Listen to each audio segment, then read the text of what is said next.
Capítulo 1. Sangre de Fénix. Autoría e ilustraciones Azurama. Voz Anayeli. Producción de Suceso Asociados.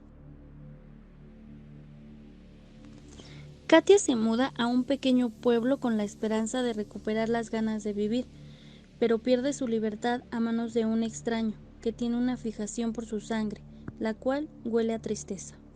Tienes que estar bromeando, le dije conteniendo las ganas de llorar y de que se me quebrara la voz. Somos la mejor pareja. Hemos estado juntos por 5 años y parecía que intentaba convencerme más a mí misma que a él.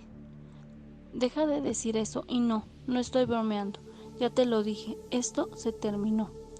No puedes dejarme, te amo. Mi corazón latía rápido, incrédulo, comenzando a desesperar. Pero yo a ti no, ya te he dicho que tengo a alguien mejor. Se ve mejor que tú, tiene un carácter más afable, beneficia mi posición. Tú no puedes darme nada de eso, solo eres un estorbo que no deja de arrastrar problemas y ya me cansé de eso. Sentí que me moría con cada palabra que Richard decía. El aire abandonaba mis pulmones y no conseguía volver a respirar.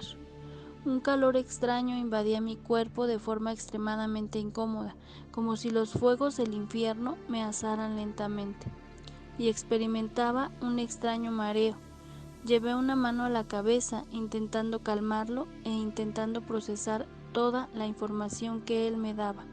Richard me había reemplazado por alguien mejor. Puedo convertirme en alguien mejor, alguien que te merezca, alguien con quien quieras estar. Me hallaba tan desesperada que hubiera hecho cualquier cosa que él me hubiera pedido en ese momento, con tal de conservarlo tan solo un poco más de tiempo. No lo entiendes, ¿verdad? Siempre la tuve a ella, no te necesito. Ya no pude contener las lágrimas y éstas escaparon silenciosamente de mis ojos, rodando lentamente por mis mejillas y confundiéndose con las gotas de lluvia. Entonces, ¿por qué? ¿Por qué estuviste conmigo si en el fondo querías a alguien más? Necesitaba que ella reconociera mi valor y ya tengo lo que quería. Puedes irte por donde viniste. No me interesa nada de lo que tengas para decir. ¿Me usaste? Mi mente se negaba a procesar aquello. Si ya lo entendiste, puedes dejarme en paz, Kat. Lamentarás lo que hiciste. ¿De verdad? ¿Qué piensas hacer? Si le dices algo a Ana o le pones un dedo encima, te arrepentirás de verdad. Y acentuó lo que decía, dándome un empujón que casi me tiró al suelo mojado. Me hice hacia atrás para resguardar mi espacio personal. No podía ser. ¿Acaso él siempre había sido así de violento? ¿Por qué no me había dado cuenta antes? Había sido una completa estúpida. Ahora le tenía miedo y además me sentía profundamente avergonzada. Había hecho el ridículo delante de esa chica y de otras personas en vano. Bajé la vista. Ella se va a enterar que eres un cerdo. Si te metes entre nosotros, te mataré. Por algún motivo, la amenaza sonó real, vívida. Quería vengarme, pero no había nada que pudiera hacer en realidad. Lentamente emprendí el camino de regreso a casa, empapándome por fuera con la lluvia y por dentro con océanos de llanto. Sentía que me asfixiaba. Yo de verdad lo amaba, y aunque la lógica me decía que era un patán y que no merecía mi cariño, mi corazón no podía dejar de latir por él una y otra vez, rememorando cada momento bonito que habíamos pasado juntos. No importaba si aquellos momentos eran una gran mentira, de todas maneras sentía la necesidad de atesorarlos. Pero cuanto más me recreaba en aquellos recuerdos, más dolía. Se quebraba como fragmentos de sueños. El camino de regreso a casa fue eterno. Así lo prefería.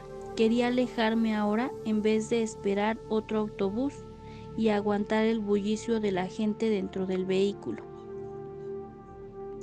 Cuando estaba triste, siempre prefería la soledad para autorrepararme. Mientras estudiaba esa tarde en la biblioteca y veía las nubes negras encapotar el cielo, había tenido un mal presentimiento. Si hubiera sabido que lo que iba a ocurrir era esto, Hubiera preferido volver a casa antes o jamás tener que volver. Mientras esperaba el autobús, pude ver en una esquina a esos dos besándose y hablándose de manera cariñosa. El mundo se resquebrajó debajo de mis pies. Sin poder contenerme, caminé hacia ellos con pasos temblorosos y les dije 1.000.000 de cosas desagradables que apenas podía recordar. Sobre todo a ella, le puse los peores epítetos que sabía, y lo que recibí como respuesta fue una cachetada de Richard que me obligó a callar. Ustedes arreglen sus asuntos, yo los dejo solos, había dicho Ana antes de marcharse bajo la lluvia como toda una princesa. Yo me quedé con él discutiendo, quise arreglarlo de cualquier modo, pero entendí que no había arreglo, que nunca tuve una oportunidad real. Tal vez yo sí tenía algo de culpa y sus acusaciones eran reales. Tal vez no había hecho más que causarle problemas. De hecho, mi primer recuerdo que tenía de Richard era él acercándose en un recreo a preguntarme cómo me sentía, después de haberme visto angustiada por un examen del cual no tenía mucha fe de salir airosa. Después de eso, nos volvimos amigos y compañeros de estudio. Hacíamos las tareas grupales juntos y pasábamos mucho tiempo que yo consideraba de calidad, pero era verdad que siempre contaba mis problemas, al punto que él llegó a creer que me gustaba meterme en líos o que era muy dependiente de los demás. Quizás eso terminó por asfixiarlo y aburrirlo. Sí, la culpa era mía como en todas las demás idioteces que me pasaban. Yo era demasiado torpe en todo. Solo era lista para las asignaturas que incluían ciencias exactas. El resto de mis habilidades eran pobres, especialmente las sociales. Ahora que no tenía a Richard, podía considerar que había sido dejada completamente sola. Con los pies cansados y la ropa completamente empapada por mi falta de paraguas, finalmente llegué a casa. Nadie me recibió. Mi padre estaba de viaje de trabajo. Casi siempre era así. Y eso era lo mejor. Mi madre trabajaba turnos dobles, así que volvería tarde en la noche. Fui a tomar un baño caliente y lloré con ganas. Nadie iba a escucharme, tal vez los vecinos, los cochinos vecinos chismosos, pero no los consideraba personas buenas que fueran a demostrar verdadero interés en nosotros. Fui a mi cuarto, me puse ropa limpia y abrigada, de colores oscuros, que sentaban bien con mi estado de ánimo, y me puse a completar las tareas del instituto, o al menos eso intentaba. No podía concentrarme, mi mente no dejaba de rumiar sobre Richard. Sus ojos claros pero fríos me apuñalaban el alma en cada recuerdo. Fui a la cocina a preparar un café y lo bebí de pie junto a la cafetera, esperando que el aroma y sabor fuerte de la bebida me ayudaran a sentirme un poco menos desdichada. Mi cabeza empezó a decir que un mundo sin la amabilidad de Richard no tenía sentido, que sería preferible desaparecer. Si al menos mis padres fueran más afectuosos y estuvieran más cerca de mí justo en este momento de tanta sensibilidad, tal vez no tendría esos pensamientos suicidas. Entré a la habitación de mi madre, abrí uno de sus muebles y encontré la caja de los tranquilizantes que el médico le había recetado. Tomé la caja y fui hasta la sala, al armario donde mi padre guardaba las bebidas alcohólicas caras. Saqué un whisky y me serví un vaso grande y lleno a tope. Abrí el frasco con pastillas y comencé a tomar una a una, pasándolas con un trago de la ardiente bebida. No me imaginaba tomándolas todas juntas, es que su sabor era asqueroso, pero en cada trago intentaba acallar los recuerdos que me atormentaban. No estaba segura de querer matarme, tan solo quería dormirme muy profundamente. Quería callar los recuerdos acusadores solo por unas horas. Después de que acabé con todas las pastillas, algo mareada, fui a mi cuarto y tomé de entre mis útiles unas tijeras. Sentía el impulso de cortarme a mí, tal vez las muñecas o el cuello, pero yo era muy cobarde para soportar el dolor. No me veía además desangrándome. Si me iba a morir esa tarde, Prefería que mis padres me encontrasen dormida sin saber qué rayos había pasado. Había vuelto a poner el frasco de medicina y el whisky en sus respectivos lugares, antes que encontrar una imagen demasiado grotesca que jamás se quitarían de sus mentes. Pero esa presión seguía ahí y tenía que sacarla con algo. Usando esas tijeras, corté mi largo cabello negro a mechones disparejos, hasta dejarlo muy corto y desalineado. También corté mi ropa en jirones de tela. Cuando ya estaba muy afectada por la intoxicación, dejé la tijera a un lado y con el rostro empapado de lágrimas me dejé caer en la cama. Me cubrí con el edredón adornado de flores y me puse en posición fetal, acompañada solo por la tenue luz de mi veladora que simulaba un cielo estrellado. Aunque las veía dobles y con los ojos nublados, me puse a intentar contar aquellas estrellitas. Tal vez mi vida había tenido muchos momentos felices, pero cuando te pasa algo triste, solo recuerdas las cosas tristes y éstas se te van acumulando. Tal vez mi peor error fue nacer. Mi nacimiento fue buscado por mis padres, pero a pesar de eso, creo haber nacido en un momento inapropiado.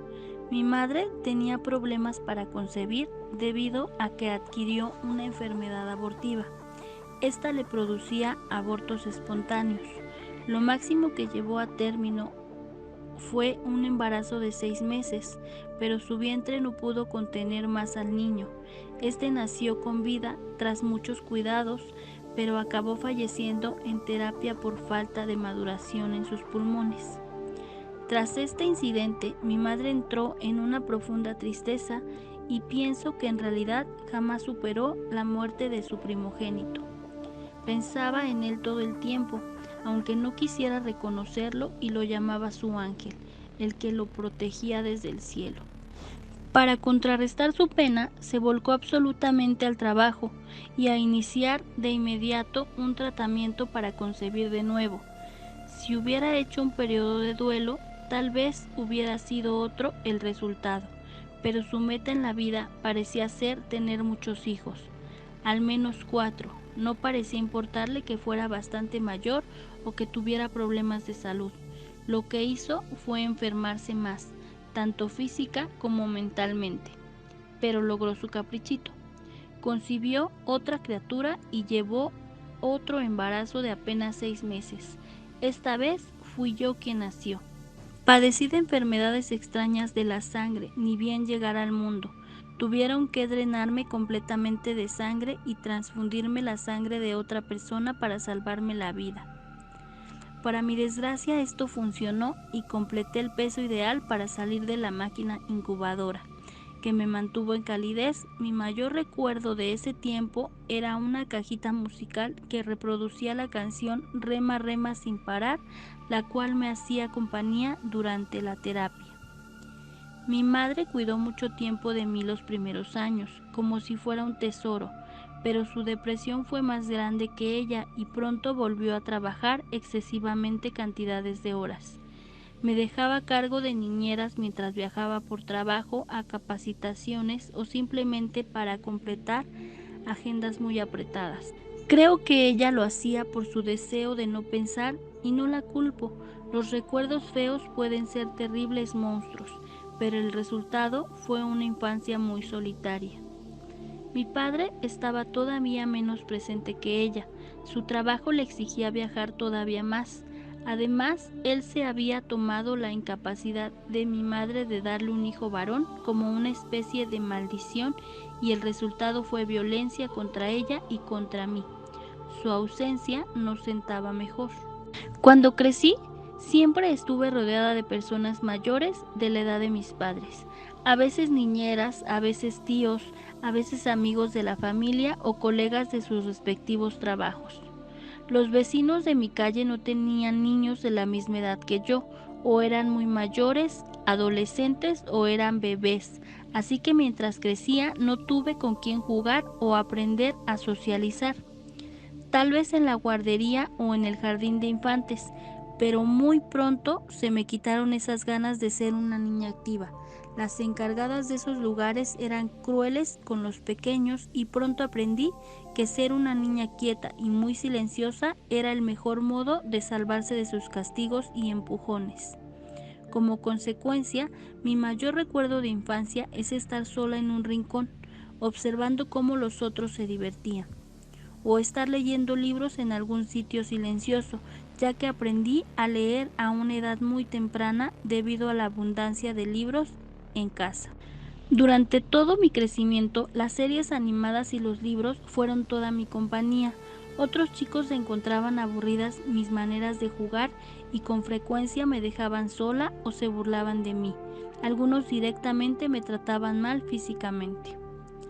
En este aspecto no tenía mucha ventaja, además de ser poco atlética, siempre fui muy flacucha, débil. Además de ser baja de estatura por los problemas de desarrollo al nacer, siempre perdía en las peleas con otros. Tuve que aprender el arte de que mi lengua fuera más certera que mis inútiles golpes. Para los otros yo era la rara, la ingenua, la infantil, la debilucha, la que no sabía tener conversaciones divertidas. Cuando todos comenzaban a tener interés en los chicos y presentar un vocabulario más atrevido, yo hacía justo lo opuesto, trataba de huir de las relaciones. Es que no me sentía segura. Me enamoré de forma platónica de un amigo, pero este se mudó a otra ciudad junto a su familia justo cuando pensaba confesarle lo que sentía. Aquello lo sentí como una primera herida de rechazo, o tal vez no era la primera. La primera fue mi madre, que creía que su hijo muerto era más importante que yo. La segunda fue mi padre, quien me trataba mal y no aceptaba mis muestras de afecto, regañándome cuando quería darle una o acercarme a decirle algo importante. Crecí con tanto temor a este tipo de heridas que socializaba más bien poco. Así que cuando empecé el instituto, mi mundo se reducía a los libros, las series y la música. Había encontrado una pasión inesperada en el metal sinfónico y lo escuchaba cuando me atrapaban la melancolía o la soledad. Reencontré una forma de vestir acorde a la música que me gustaba, lo cual hizo que mis padres me rechazaran aún más. En cuanto a mis compañeros, eso atrajo a algunos, pero alejó a otros. Fue en uno de esos momentos de tristeza y soledad que Richard apareció, pero de nuevo creo que fue un mal momento. Yo no había logrado superar a mi crush de infancia que se fue a otra ciudad y que jamás volvió a hablarme. Comparaba todo el tiempo a Richard con él, a veces para mis adentros y a veces accidentalmente en voz alta. Eso de seguro lo cabreaba muchísimo, pero nunca dijo nada, siempre pareció tolerarlo. Pero comprendo que la tolerancia tenga un límite. Es fácil entender que mi mundo social se redujera a él. Era a quien acudía siempre que pasaba algo desagradable con mis padres, y aquellos que yo consideraba mis amigos siempre acababan por conseguirse amigos mejores, y Richard también se había conseguido a una novia mejor. Al menos era más bonita que yo y no se vestía de negro y ropas desgastadas, ni se maquillaba como una muerta. Mientras más rememoraba mi corta vida, más triste me ponía y más lloraba, hasta que el cansancio y la medicina me ganaron y acabé por dormirme. Cuando desperté, estaba conectada a sueros y aparatos en una sala de hospital. Toda la habitación y mobiliario era molestamente blanco. Había olor a enfermedad y muerte, ese olor desagradable que siempre hay en los hospitales. El sonido de fondo era un pitido repetitivo que me causaba dolor de cabeza. No sabía bien qué era lo que me ocurría. Mis recuerdos eran fugaces, confusos como pequeños fragmentos de irreales sueños. Por lo que me contó mi madre, ella había vuelto de su trabajo tarde y al hallarme en mi cama pensó que estaba dormida, por lo que decidió no molestarme. Pero en algún momento de la madrugada ella escuchó un estruendo. Una de las sillas de la sala se había caído y yo me había caído junto a la misma. Aparentemente Había intentado levantarme al baño por mis propios medios, pero la cantidad de fármacos en mi sangre hizo que no pudiera mantener el equilibrio ni la conciencia. Algo perdida y con una voz confusa le dije a mi madre lo que había hecho con su medicina y ella inmediatamente llamó a emergencias para luego vestirme y arreglarme como mejor podía, sin que yo pudiera ayudarla, ya que no sentía mi propio cuerpo. Una vez en el hospital, aparentemente yo dije a los médicos por mi propia cuenta qué había consumido y en qué cantidad. Incluso les dije los 1000 motivos: el rechazo de mis padres, el rechazo de mis amigos, el rechazo de mi crush, el rechazo de mi novio. Para bien o para mal, hice que mi madre se sintiera culpable. Y mi padre ya había sido avisado de todo, estaba bastante molesto y estaba en camino de regreso de su viaje laboral. Después de 12 horas, finalmente fui dada de alta, pero seguía bajo los efectos secundarios de las sustancias. Todavía estaba mareada y adormecida tanto física como mentalmente. Necesitaba de la ayuda de mi madre y un enfermero para caminar. Todavía mi mente era como fragmentos de recuerdos inconexos. Al salir de ahí, mi madre me compró un gran sándwich, pues en todo el día no había comido y mi estómago protestaba. Mi padre al llegar no hizo más que regañarme fuertemente con palabras que yo no entendía bien por efecto de las drogas. Todo lo que se le ocurrió hacer fue tirar mi ropa negra, que era la mayoría del armario, y esconder todo lo que fuera medicina u objetos potencialmente peligrosos. Yo, por mi parte, entré en una psicosis en la cual creía que todos íbamos a morir, y no podía tranquilizarme. Consideraba que todos eran mis enemigos y todo lo que quería hacer era irme. En los siguientes días no dormí nada bien. Escribía cosas deprimentes en mi diario, con una letra ininteligible. No comía nada, no tenía apetito, hablaba poco, no estaba en condiciones de ir a clases y no encontraba diversión en las series que antes me gustaban, ni tampoco hallaba consuelo en la que fuera mi música favorita. Sentía que detestaba a Dios por haber permitido que me quedara sola y que fuera rechazada por todos los que amaba. No quería salir a ningún lado, porque todos los lugares me recordaban a Richard y creía que iba a volverme loca. A pesar que los días pasaban, mi mutismo y tristeza aumentaban. Mi madre, por su parte, seguía más preocupada por su trabajo que por mí. Mi padre seguía más centrado en sus viajes laborales y en las prostitutas que tenía por amantes, 3 en total. Mi madre acabó por llevarme con un terapeuta con la esperanza de que recuperase la capacidad de hablar. Todo lo que podía hacer eran dibujos de palitos y escribir. Después de unas sesiones que fueron infructuosas, el especialista decidió que un cambio de aires podría hacerme bien, además de tener la compañía de mis 2 progenitores. Mi madre le contestó que eso era imposible, porque ella estaba cubierta de trabajo. El especialista le dio a elegir entre su trabajo y mi salud, y ella escogió su profesión. Así que para que yo tuviera la compañía que ella consideraba necesaria, decidió enviarme a vivir con su hermana, en un pueblo pequeño y perdido. Ella era ama de casa, así que tal vez tendría más tiempo para mí, además de ser una mujer muy cariñosa. Mi madre empacó las pocas cosas que me quedaban y se comunicó con mi tío para que fuera a buscarme. Yo acepté, creyendo que sería lo mejor. Vería lugares nuevos que nada tendrían que ver con Richard o con los otros que me habían rechazado. Tal vez encontraría nuevos gustos y la vigilancia de mis tíos impediría que cometiera otra locura. Cuando subí al automóvil gris, suspiré de alivio y esperanza. No te pierdas el siguiente capítulo de esta sensacional historia. ¿Te está gustando la historia? Déjanos tu like y tus comentarios. Saludos. Producción original de Suceso Asociados.